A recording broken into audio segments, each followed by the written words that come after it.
రావు గారు ఇప్పటికి బతికే ఉంటాడు. కొండలరావు గారు ఇప్పటికి బతికే ఉంటాడు అనుకుంటా. మా కరీంనగర్ కొండలు వెలిశాల కొండలరావు గారు నాకు పెద్ద పరిచయం లేదు. అంటే అంతకుముందు జగపతిరావు గారి పేరు తప్ప మాకు పెద్ద పరిచయం లేదు. నాకు ఒకరోజు పెద్ద సన్మాన పత్రం తీసుకొచ్చి ఇచ్చిన్నాడు. ఆ సన్మాన పత్రం చాలా గొప్పగా రాసిన తెలుగులో నిష్ణాతులు ఉన్నట్టున్నది.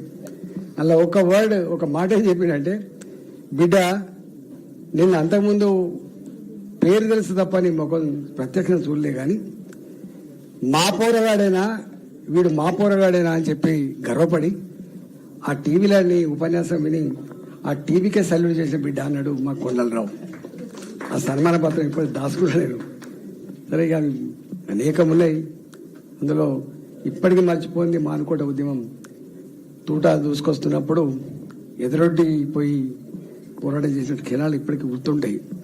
అందువల్ల ఇంత గొప్ప త్యాగాల పునాది మీద ఏర్పడే తెలంగాణ ఇప్పుడున్న స్థితిలో అందరూ బాధపడతాం.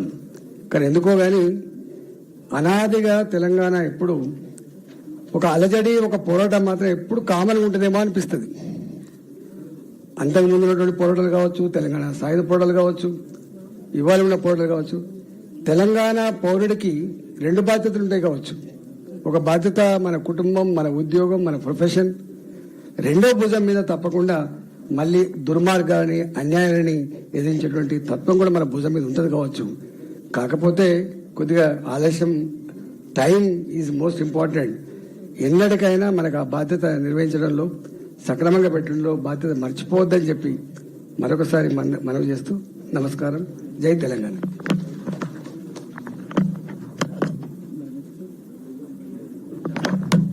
నన్ను మాట్లాడమంటే నేను మాట్లాడలేదు. ఇప్పుడు చివరిగా ఏంటంటే అందరి పెళ్లి చేసే పురోహితుని పెళ్లి చేయాలి. మనం కప్పర ప్రసాదరావుని సన్మానించాలి.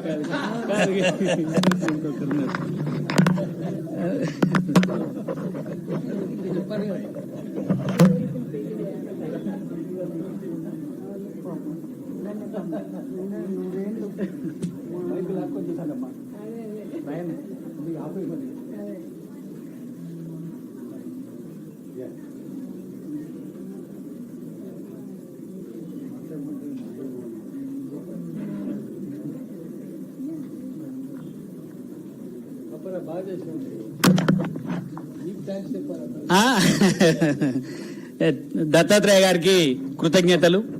నేను జర్నలిస్ట్ గా ఉన్నప్పటి నుంచి తెలంగాణ ఉద్యమంలోకి రావడానికి ప్రధానంగా దత్తాత్రేయ గారు, తర్వాత పాశం యాదగిరి గారు ఇద్దరే ప్రధాన కారణం. ఇక్కడ దీనికి సంబంధించినటువంటి అనేక విషయాలని చెప్పి తెలంగాణ ఉద్యమంలోకి తీసుకొని రావడం జరిగింది.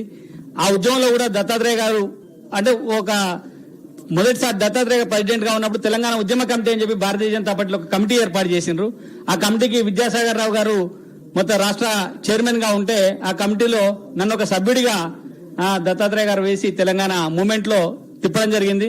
అప్పుడు కోటి సంతకాల సేకరణ పేరుతోటి విద్యాసాగర్ గారి నాయకత్వంలో ప్రతి గ్రామానికి భారతీయ జనతా పార్టీ యొక్క ఒక వాహనం పోయి ఆ గ్రామంలో ఉండేటువంటి ప్రజలందరి సంతకాలు తీసుకొని తెలంగాణ కావాలి అనేటువంటి ఒక ఆకాంక్షను అప్పుడు తెలియజేయడం జరిగింది. ఈ సందర్భంగా నాకు ఈ అవకాశాన్ని కల్పించి నాకు ఉద్యమాన్ని పరిచయం చేసి ముందుకు తీసుకుపోయి రాజకీయంగా కూడా నాకు ఎంతో సహకరిస్తూ గైడెన్స్ చేస్తున్నటువంటి మా పితృ సమానులు గౌరవనీయులు దత్తాత్రేయ గారికి మనస్ఫూర్తిగా కృతజ్ఞత తెలియజేసుకుంటా ఉన్నాను. ఇప్పుడు చివరగా మిగిలింది డాక్టర్ పాండుగౌడ్ గారిని సన్మానించాల్సిందిగా దత్తాత్రేయ గారిని కోరుతా ఉన్నాను.